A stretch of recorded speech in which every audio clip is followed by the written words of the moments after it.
बच्चों आज हम लोग देखते हैं टॉलुइन के बारे में। यहाँ पर बेंजीन पे चर्चा हो गई थी, आज हम लोग टॉलुइन पे चर्चा करेंगे। तो देखते हैं टॉलुइन क्या है और कैसे इसकी प्रॉपर्टी क्या है। यहाँ पर टॉलुइन,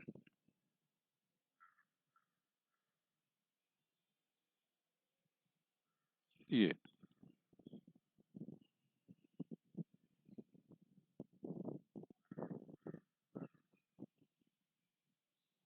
टॉलुइन, इसको हम लोग मेथिल बेंजीन भी कहेंगे।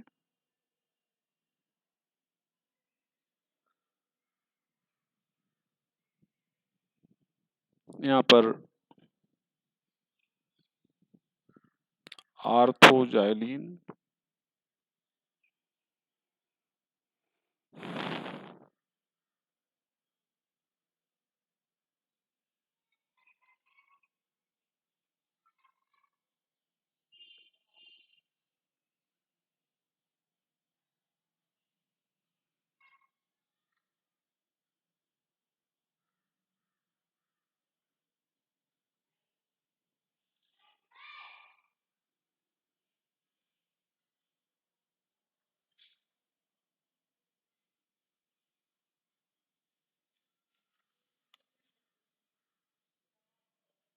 पैराजाइलिन।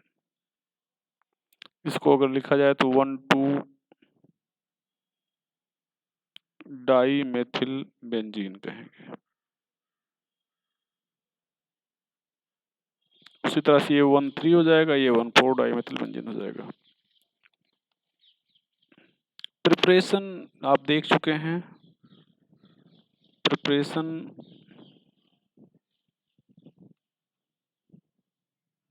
में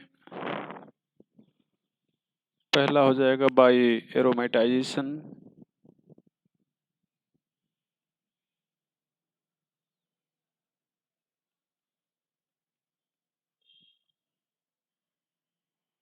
आप एल्केन, यहाँ पर कार्बन की संख्या 7 या उससे ज़्यादा होना चाहिए। कार्बन यहाँ पर 7 या ज़्यादा होना चाहिए। कई बार तीसरी बार लिख रहे हैं इसको।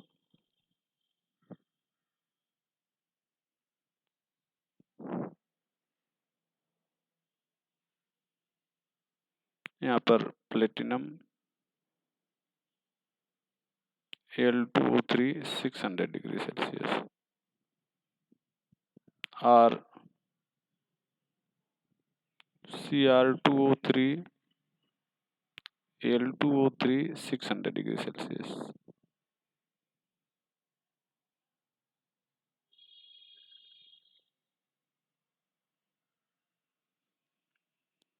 ये एरोमेटाइजेशन हो जाएगा। यहाँ पर 4H2 डिहाइड्रोजिनेशन इसको कहते हैं। यहाँ पर होता है ऑक्सीडेशन भी होता है, और by Friedel craft alkylation, by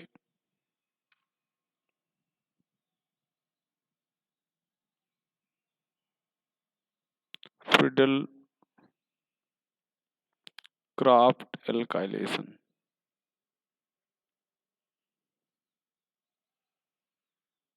यहाँ पर ध्यान दिया जाए, बाई फ्रीडल क्राफ्ट एल्काइलेशन की बात करते हैं हम लोग, तो ये CH3EX लेंगे, एनहाइड्रस AlCl3 लेंगे। यहाँ पर टॉलुइन हो जाएगा। ये बन गया। केमिकल प्रॉपर्टी की बात करते हैं।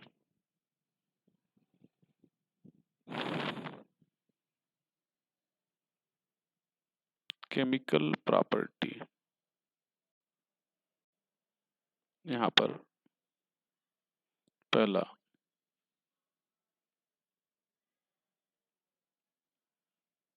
रिएक्शन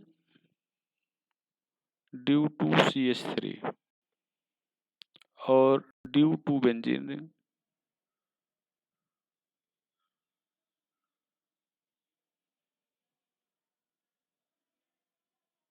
तो पहले ड्यू टू CH3 देख लिया जाए।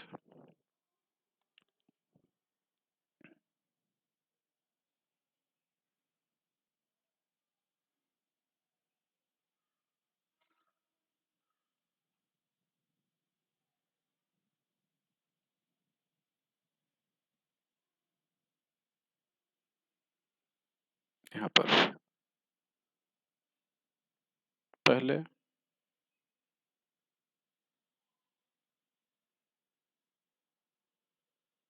टॉलुइन ले रहे हैं,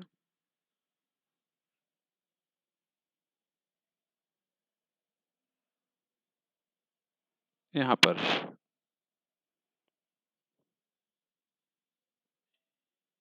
NBS HNO NBS HNO ले रहे हैं।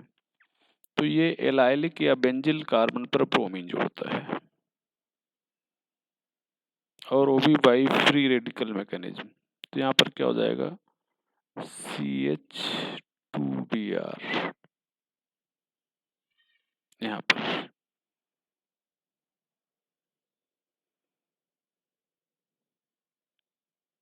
यहाँ पर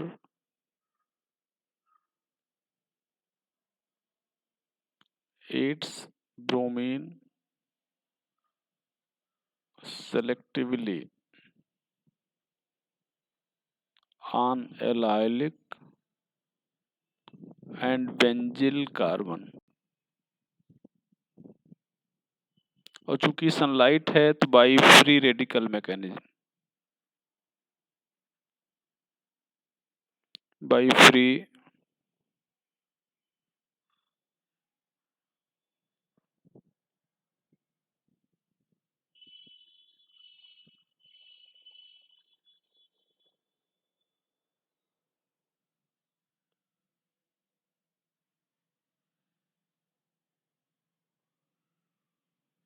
बाई फ्री रेडिकल मैकेनिज्म।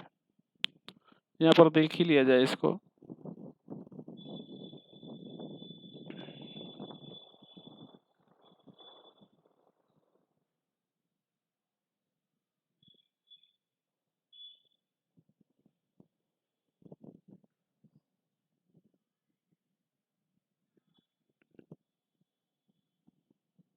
यहाँ पर CH3 आपने ले लिया है।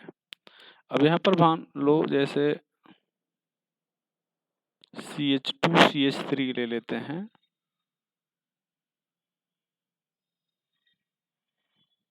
यहाँ पर आपने वही लिया है NBS HNO। तो यहाँ पर ये जो रिएक्शन होगा वो CH3 पर नहीं होगा, ये सेलेक्टिवली काम करेगा।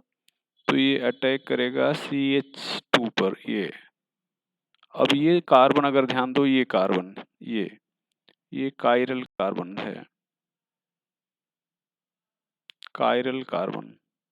तो ये फिर ऑप्टिकली एक्टिव होना चाहिए, लेकिन वास्तव में ये DL मिक्सचर है। तो अगर आपसे यहाँ पर कहा जाए कि प्रोडक्ट क्या है, तो आप कहेंगे DL मिक्सचर है। यहाँ पर नोट करके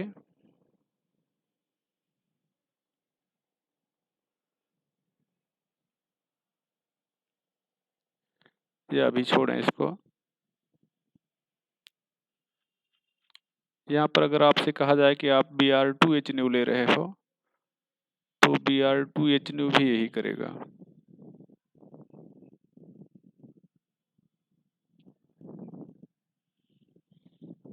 तो Br2HNO का भी काम जो है वो ऐसे ही है,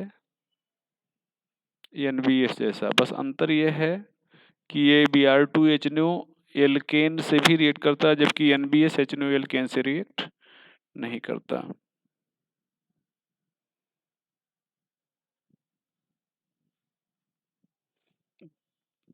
Br2HNO has property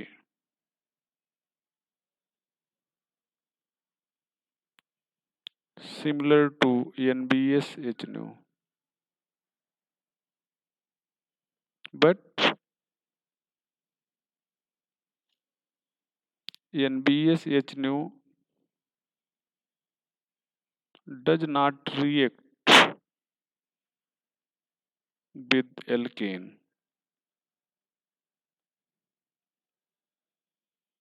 However, Br2HNO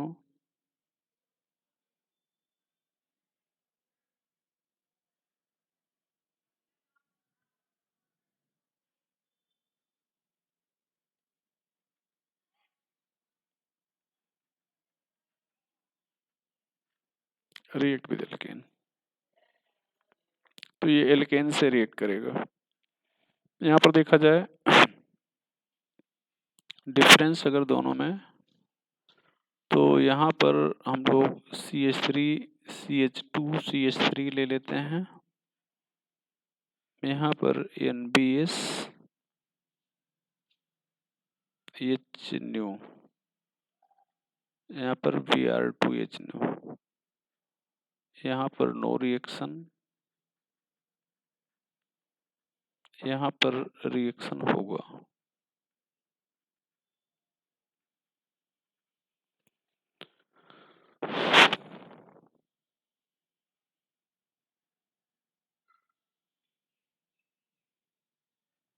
तो ये हो जाएगा भैया। यहाँ पर ध्यान दें और रिएक्शन देखा जाए तो ये हो गया NCS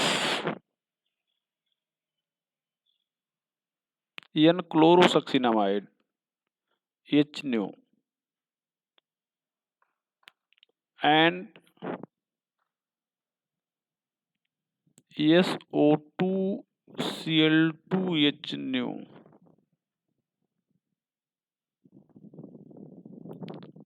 aids chlorine selectively।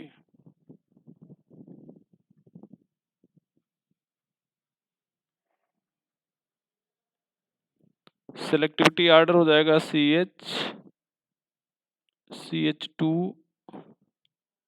CH3,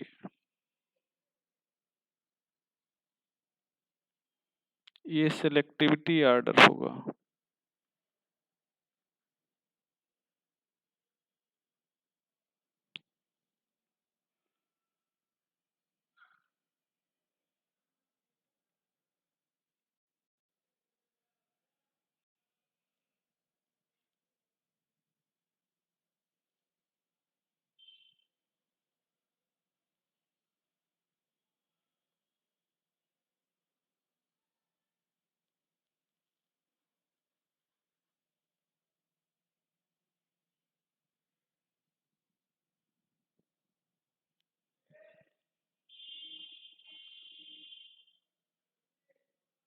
तो ये CH2 पर अटैक करेगा।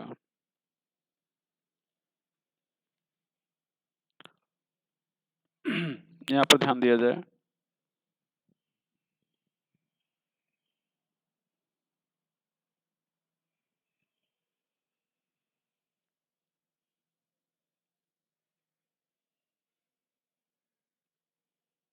NCS का फुल फॉर्म है N क्लोरोसक्सिनामाइड, NBS का फुल फॉर्म है N ब्रोमोसक्सिनामाइड, ABDL मिक्सचर होगा। और रिएक्शन देखा जाए टॉलुइन के,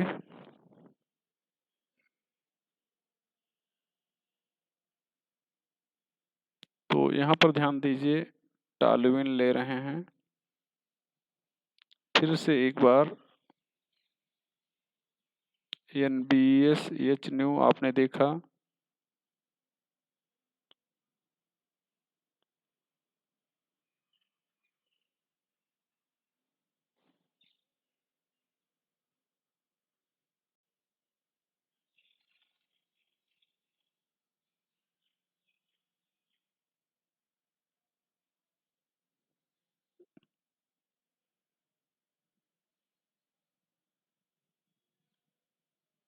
ये Br आ जाएगा।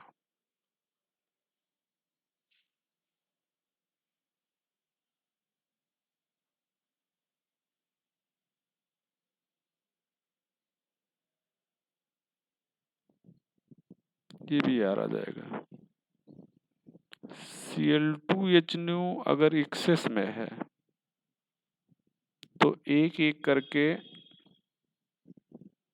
ये सारे Cl हट जाए, सारे H हट जाएंगे। यहाँ पर फिर Cl2H न्यू, ये CH Cl, ये Cl, ये Cl2H न्यू।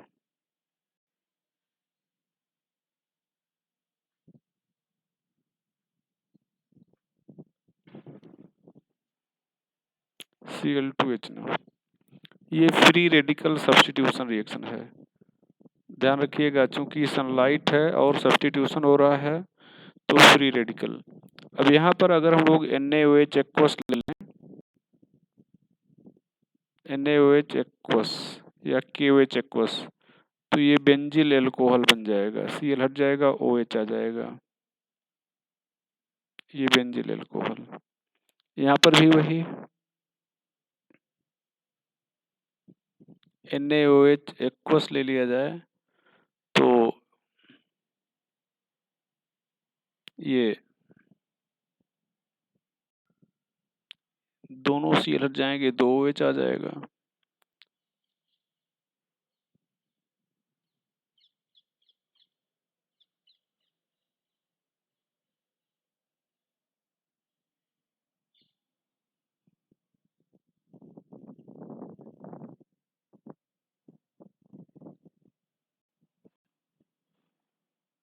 यहाँ पर NaOH एक्वस ले लिया जाए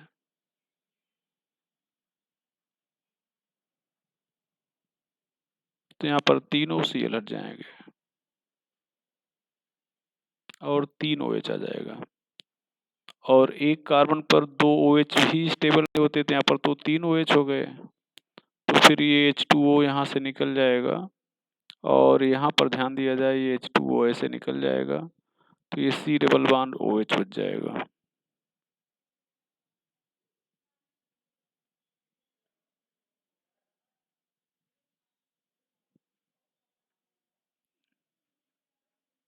अब ये एसिड हो गया और चूंकि यहाँ पर साल्ट था, साल्ट, तो ये NaOH से करके, मतलब ये सॉरी साल्ट नहीं, मतलब बेस था तो ये साल्ट बना लेगा। तो मतलब कहने का मतलब अगर टॉलुइन ले लिया जाए और एक्सेस एक्सेस Cl2 ले लिया जाए सनलाइट की प्रेजेंस में, फॉलोड बाई NaOH, तो फिर यहाँ पर साल्ट बन जाएगा। ध्यान रखिएगा क्या पूछ रहा है। जैसे यहाँ पर Cl2, ये CH3 है, यहाँ पर Cl2 H न्यू एक्सेस में, यहाँ पर A, NaOH, यहाँ पर B। तो यहाँ पर आप डायरेक्टली लिखोगे Cl3 और यहाँ पर डायरेक्टली लिखोगे COONA। सोडामाइड यहाँ पर ले लें, soda lime not might, NaOH plus CaO, और यहाँ पर आप H प्लस ले लो, तो H प्लस लेने पर Na जो है हट जाएगा, ये एसिड में बदल जाएगा। और ये सोडा माइड क्या करता है, लाइम क्या करता है, COONA को हटाकर यहाँ पर H जोड़ देता है, तो ये बेंजीन में हट जाएगा, बन जाएगा। मतलब अगर यहाँ पर CH3 हटाना है तो फिर आप यहाँ पर इस तरह से आगे चलोगे। चलो भैया, तो यहाँ पर आपने अभी ये 3 रिएक्शन, मेन रूप से ये 3 रिएक्शन देखा है, ये 1, ये 2 और ये 3 रिएक्शन देखा है। यहाँ पर आगे देखा जाए, ये आपका टॉलुइन है, टॉलुइन, यहाँ पर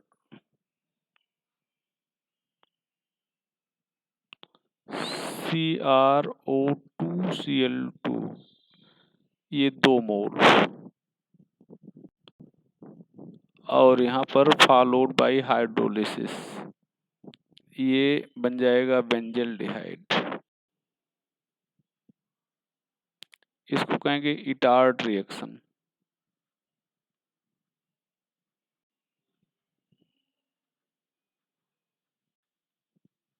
इटार्ड रिएक्शन, इसको कहते हैं chromyl chloride.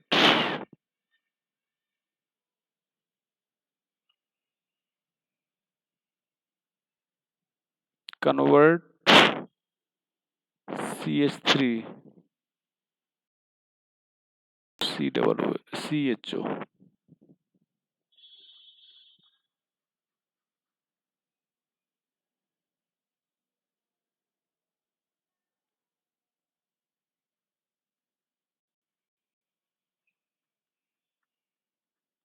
both in aliphatic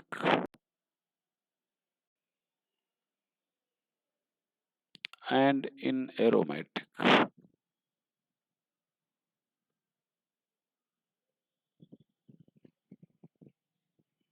यहाँ पर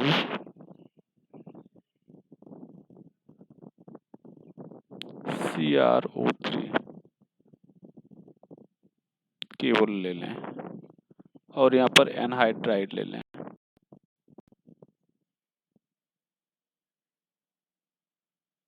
तो ये भी बेंजल्डिहाइड बन जाएगा।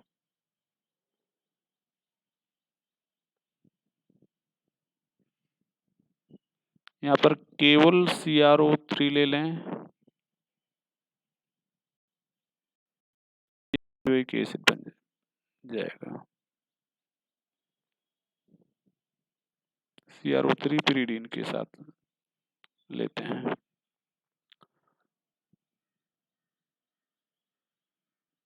B2O5 ले लेंगे, हीट करेंगे, ये COOH में बन जाएगा।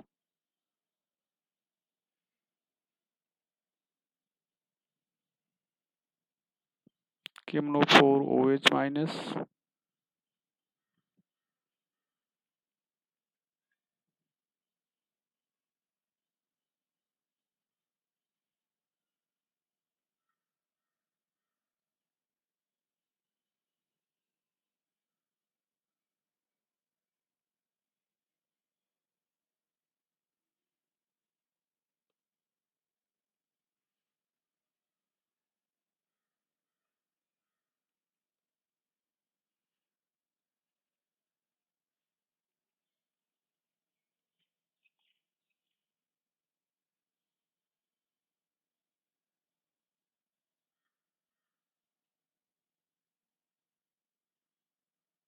ये बन जाएगा। ये सारे agent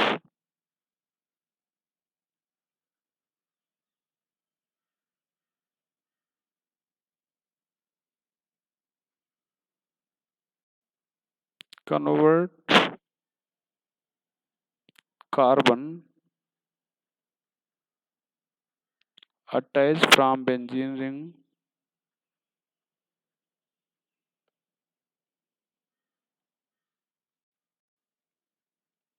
into COOH. Attached from benzene ring into COOH. ये हो जाएगा भैया। If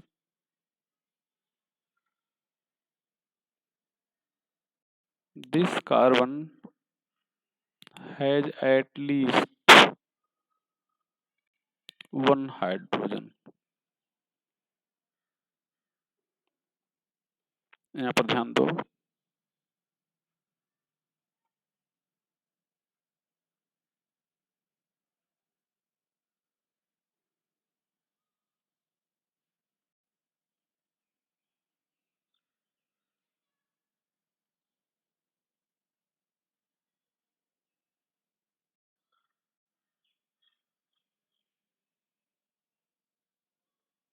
हालांकि ये बेस है तो ये साल्ट बन जाएगा, लेकिन उतना ध्यान नहीं देते।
बस ये देखना है कि यहाँ पर कार्बन पर हाइड्रोजन है या नहीं, तो है। ध्यान दो, यहाँ पर 3 लाइन जुड़ी हैं, तो ये कार्बन पर हाइड्रोजन है, तो इसका मतलब ये बदल जाएगा COOH में।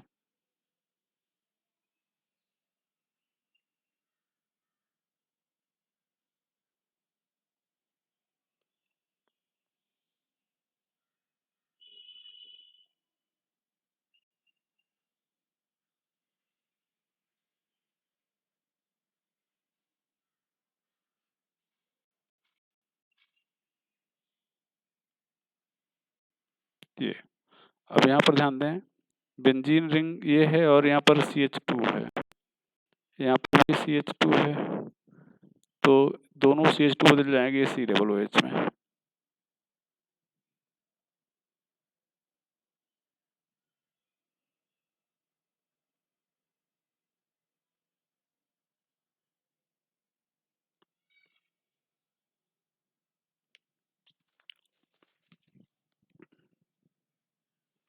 तो ये चीजें हो जाएंगी। तो रिएक्शन हम लोग देख रहे थे ड्यू टू CH3। अब रिएक्शन देखेंगे due to benzene ring.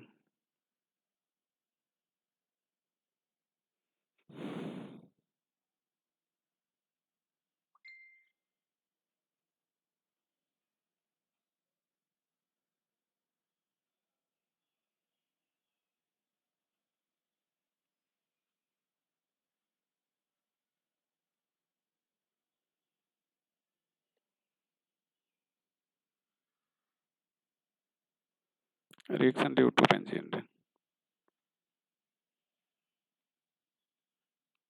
It is electrophilic substitution reaction. ये इलेक्ट्रोफिलिक सब्स्टिट्यूशन रिएक्शन होगा। एक चीज यहाँ पर CH3 is plus M group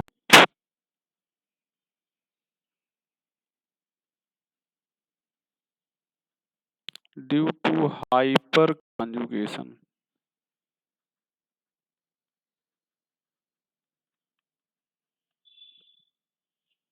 अच्छा, जो प्लस M ग्रुप होते हैं आर्थो पैरा डायरेक्टिंग होते हैं। It is ortho para directing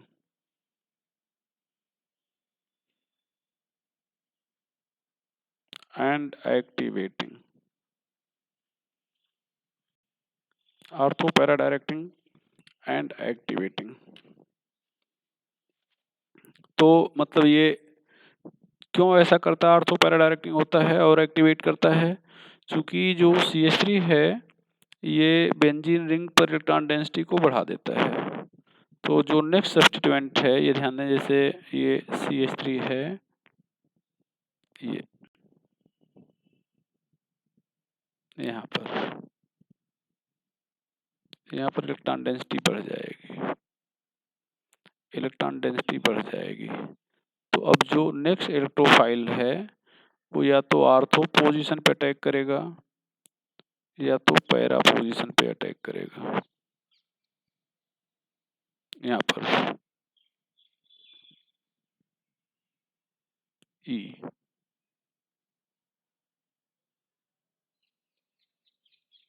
वैसे इन जनरल हम लोग पैरा प्रोडक्ट मेजर बोलते हैं, क्योंकि पैरा पोजीशन पर हिंड्रेंस कम होता है, पैरा पोजीशन पर हिंड्रेंस कम होता है, इसलिए पैरा प्रोडक्ट मेजर बोलते हैं। लेकिन हर हमेशा ऐसा नहीं होता है। यहाँ पर ध्यान दें, यहाँ पर ध्यान दो, पैरा प्रोडक्ट यहाँ पर ध्यान दें नोट करके।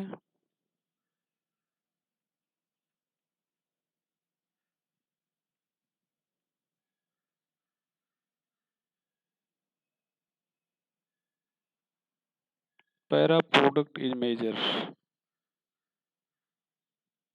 if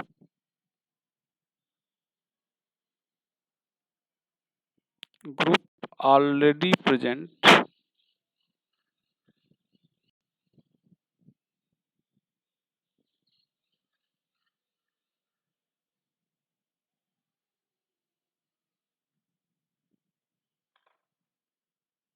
on benzene ring is bulkier, or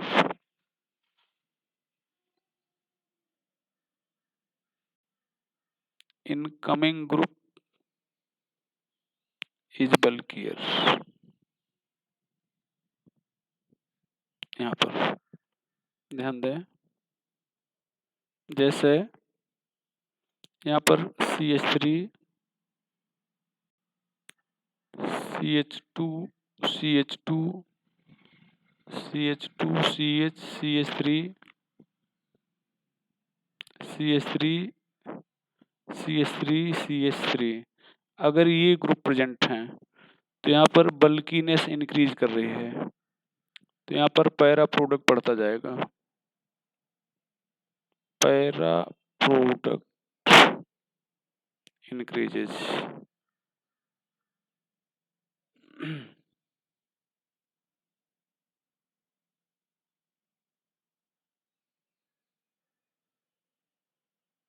para product increases.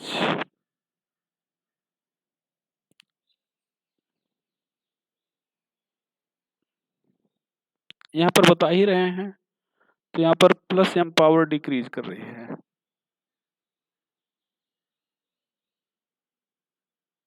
मतलब इलेक्ट्रॉन रिलीजिंग पावर डिक्रीज कर रही है। सो एक्टिवेटिंग पावर डिक्रीजेज। जो एक्टिवेटिंग पावर है ये डिक्रीज करेगा, मतलब CH3 ESR के लिए सबसे ज्यादा एक्टिवेट करेगा, जबकि ये सबसे कम एक्टिवेट करेगा। यहाँ पर ये एक पॉइंट हो गया। दूसरा पॉइंट पैरा पोजीशन पे हैलोजन अगर है, halogen in case of halogen, यह भी इसको देख लें, थोड़ा सा और देख लें,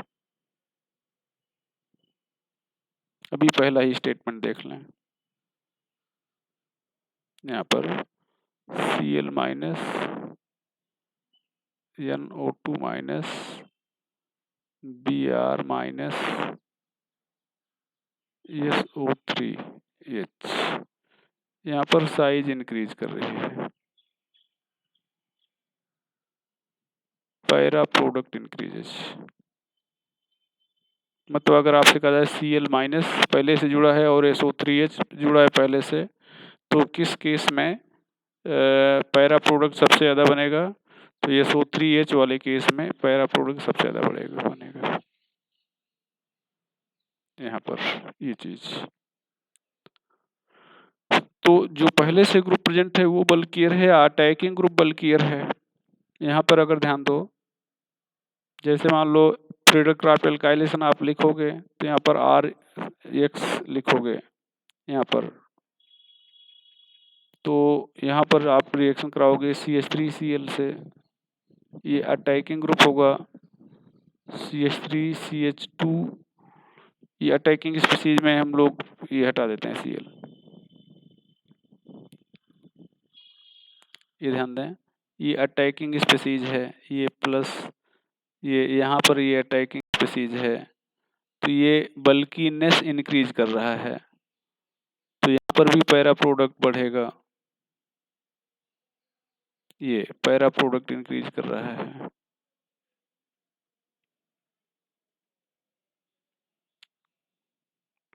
हैलोजन के केस में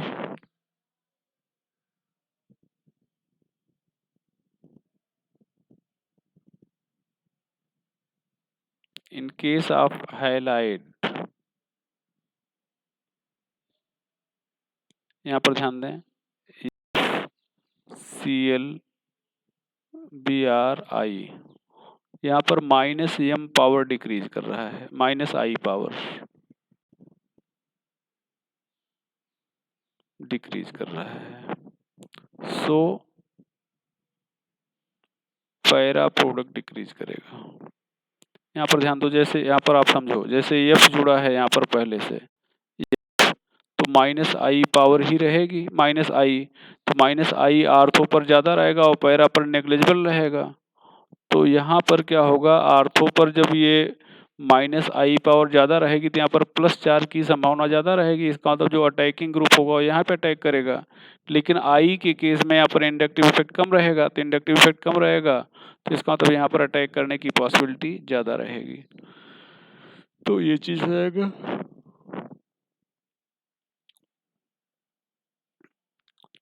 तो ये हो गया sulphonation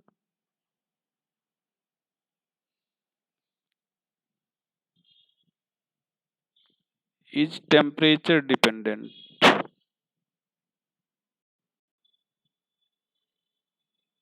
Sulfonation is temperature dependent. At low temperatures, less than 50 degrees Celsius, artho product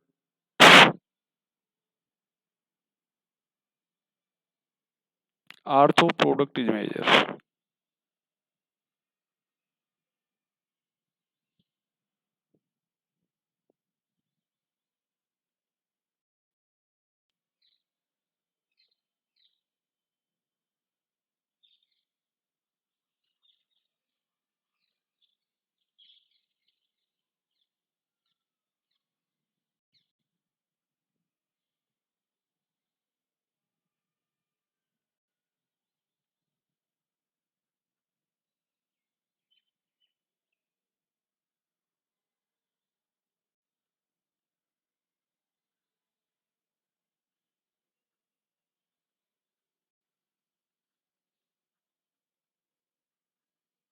ये चीज हो गया।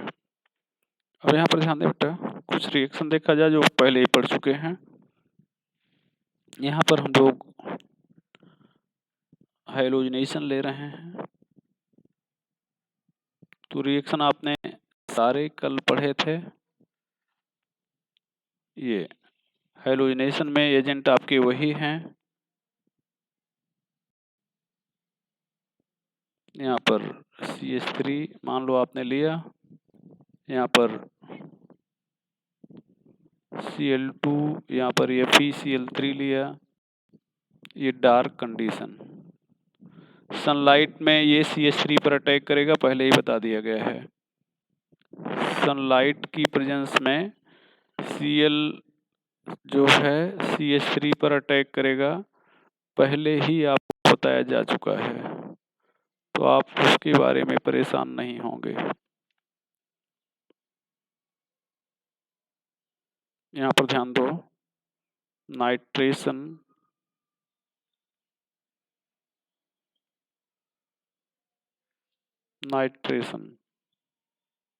तो यहाँ पर जब नाइट्रेशन लिखेंगे तो ये CH3 हो जाएगा,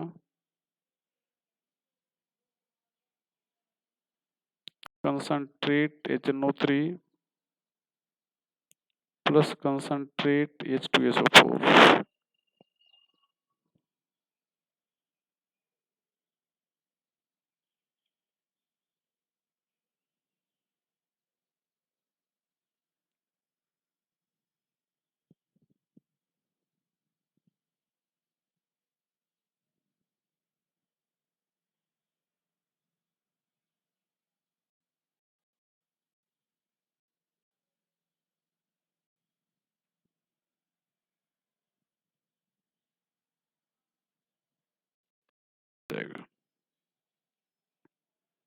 ये अगर यही आप हाई टेम्परेचर पर ले रहे हो, लगभग ये रूम टेम्परेचर है,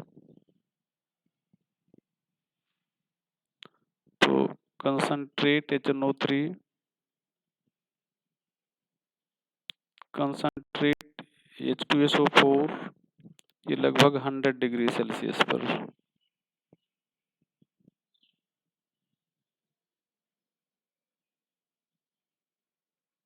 तो ये NO2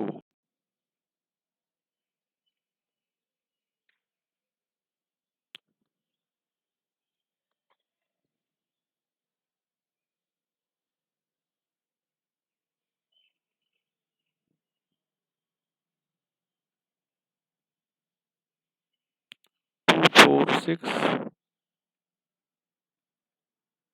tri nitro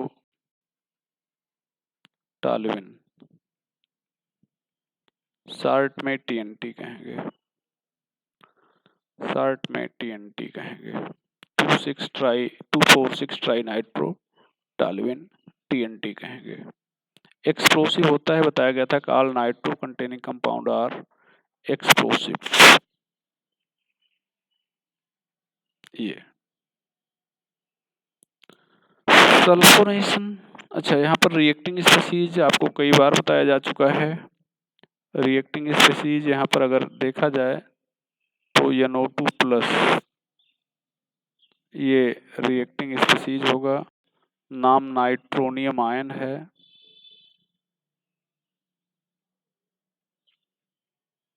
nitronium ion ये बेस की तरह एक्ट करेगा, बेस की तरह। सल्फोनेशन,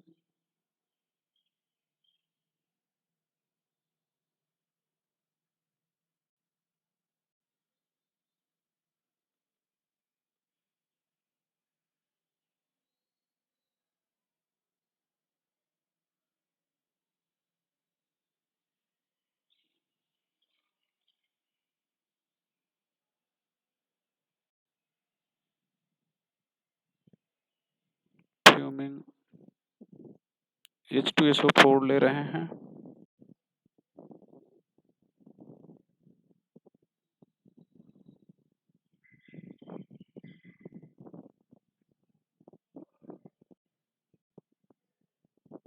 सल्फोनेशन बताया गया था टेम्परेचर डिपेंडेंट रिएक्शन है। यहाँ टेम्परेचर कुछ मेंशन नहीं किया गया, तो अगर आप टेम्परेचर 50 डिग्री सेल्सियस ज़्यादा ले रहे हैं तो पैरा मेजर हो जाएगा, और कम ले रहे हैं तो फिर आर्थो मेजर हो जाएगा।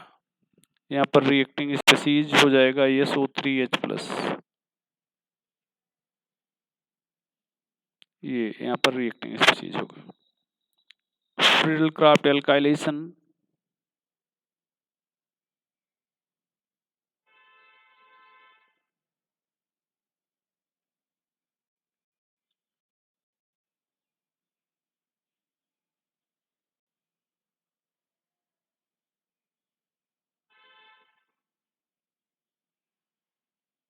यहाँ पर फ्रीडल-क्राफ्ट एल्काइलेशन में यहाँ पर आप एल्किल ग्रुप लेंगे।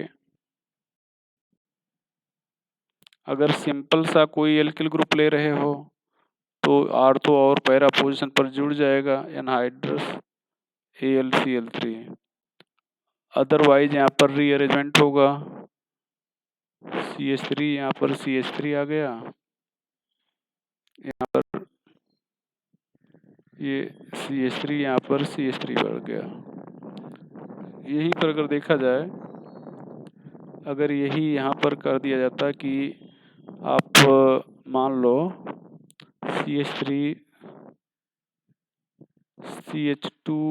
CH2Cl लेते और AlCl3 लेते, तो यहाँ पर तो पहले इन दोनों के रिएक्शन से CH3 CH2+ बन जाएगा, 1,2H- शिफ्ट,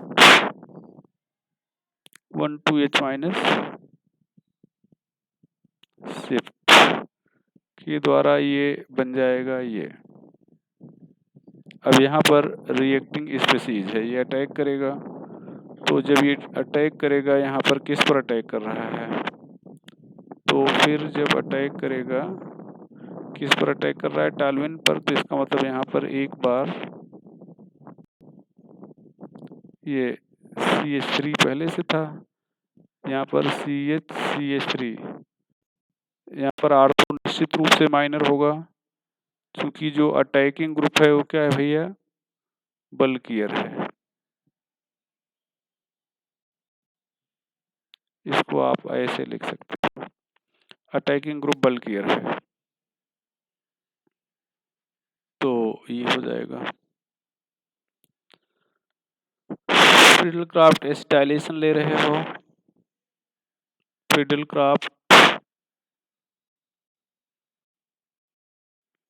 एक चीज आपको और बता दें, बेंजीन के यही मोस्टली रिएक्शन है जो आप देख चुके हो, यही सब बार बार बदल बदल के लेंगे। अब बस ये देखना है कि बेंजीन रिंग पर माइनस एम जो पहले से ग्रुप प्रेजेंट है माइनस एम है या प्लस एम है। तो माइनस एम है तो अटैक करेंगे मेटा पोजीशन पर। अटैकिंग स्पीसीज हमेशा यही होंगे, बस ये ध्यान रखना है।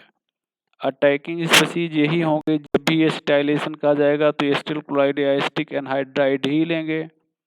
ठीक है, ये तो अटैकिंग स्पीसीज बदलने वाले नहीं हैं। बस अगर माइनस एम है तो मेटा पोजीशन पे अटैक करेगा, प्लस एम है तो आर्थो पोजीशन पे अटैक करेगा। ये प्लस, ये प्लस यहाँ पर।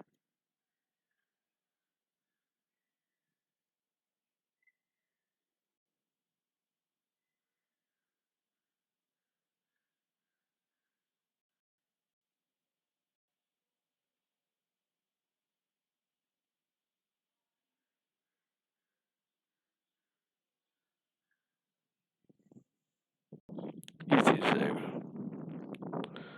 तो इस चीज को हम लोग ध्यान रखेंगे। तो ये फिल्टर ड्राफ्ट एल्काइलेशन हो गया, एसिटाइलेशन हो गया। तो ये आपको डिफरेंट रिएक्शन जो है ये पढ़ा दिए गए।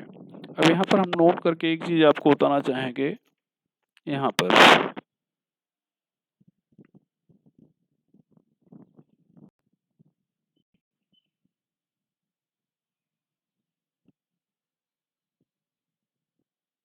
Benzene ring has two substituent,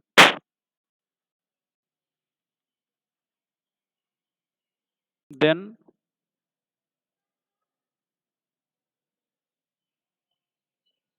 position of next substituent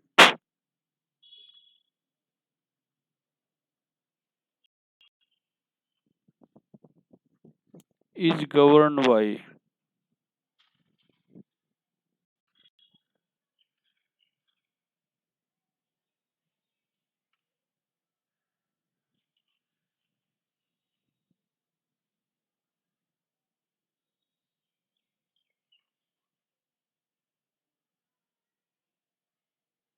decided by। पहला, if both are plus m,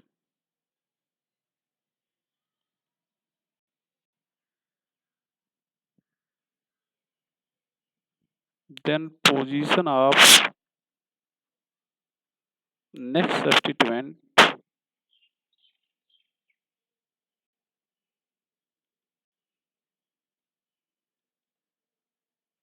is decided by powerful plus m group।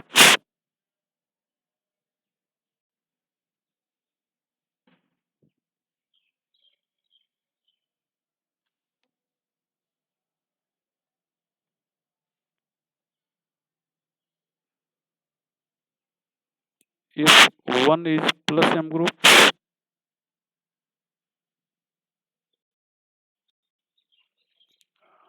and other is minus m group, then position of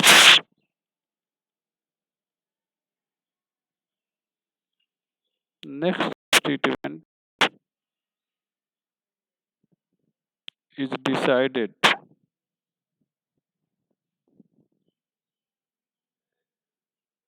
by minus m group, sorry, plus m group।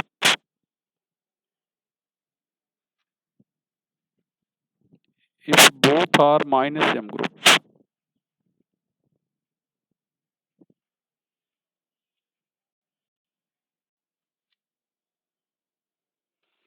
then next substituent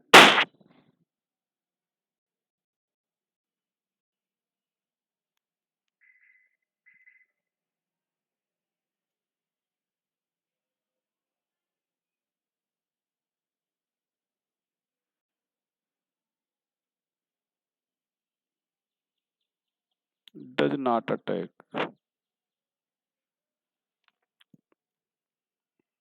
यहाँ पर ध्यान दें,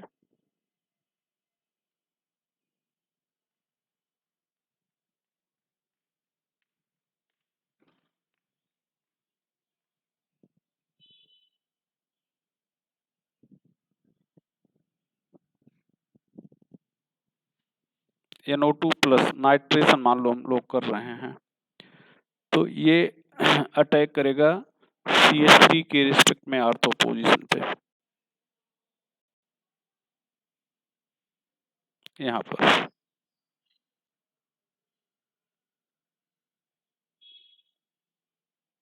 ये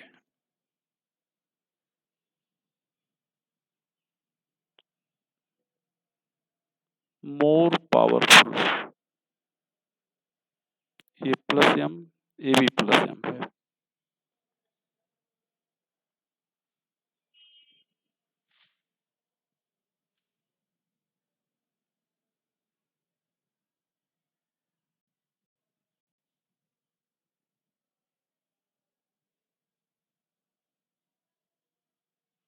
NO2 plus को attack करना है,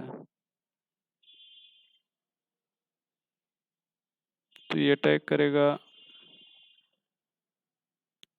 CH3 के respect में, CHO के नहीं, क्यों? चूंकि ये माइनस एम है और ये प्लस एम है।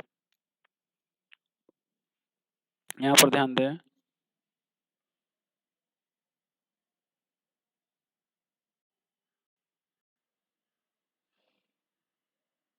NO2 CHO, यहाँ पर NO2 प्लस लिए हैं, तो नॉर्मली ये रिएक्शन नहीं होगा।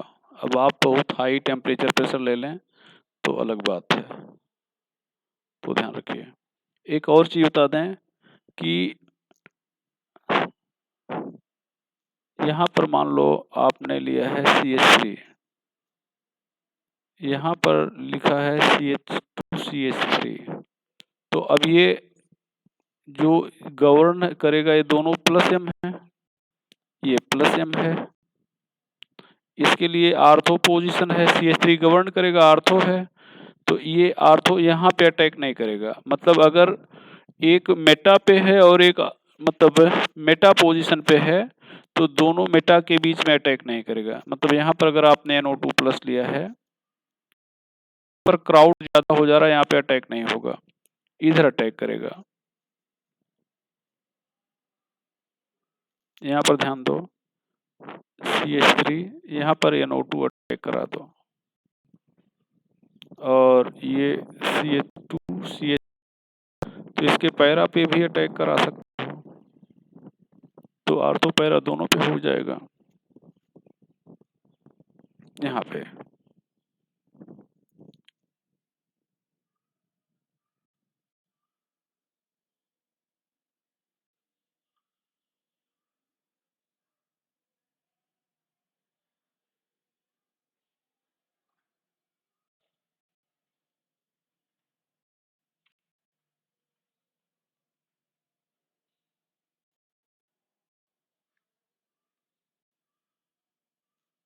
अब ये ध्यान दें, यहाँ पर ये माइनस एम है और ये प्लस एम है, ये ऑक्सीजन जुड़ा है, इसके पास लोन पेयर है, और ये CO जुड़ा है, मल्टीपल बॉन्ड है, तो क्या होगा? डिसाइड कौन करेगा? प्लस एम डिसाइड करेगा। डिसाइड कौन करेगा भैया? प्लस एम डिसाइड करेगा, तो यहाँ पर अटैक करेगा, ये ध्यान दें।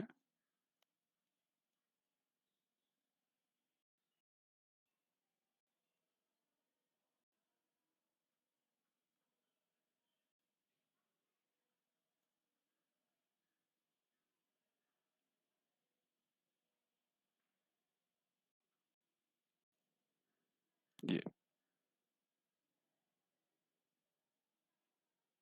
अच्छा, यहाँ पर ऐसे भी हो सकता है,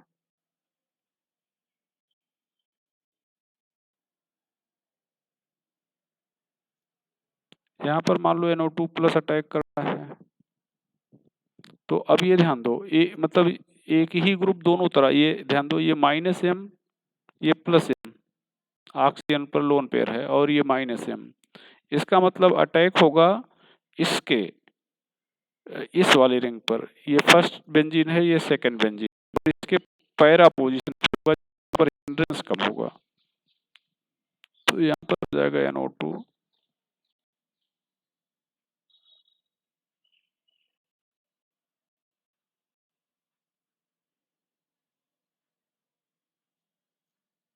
ये हो जाएगा।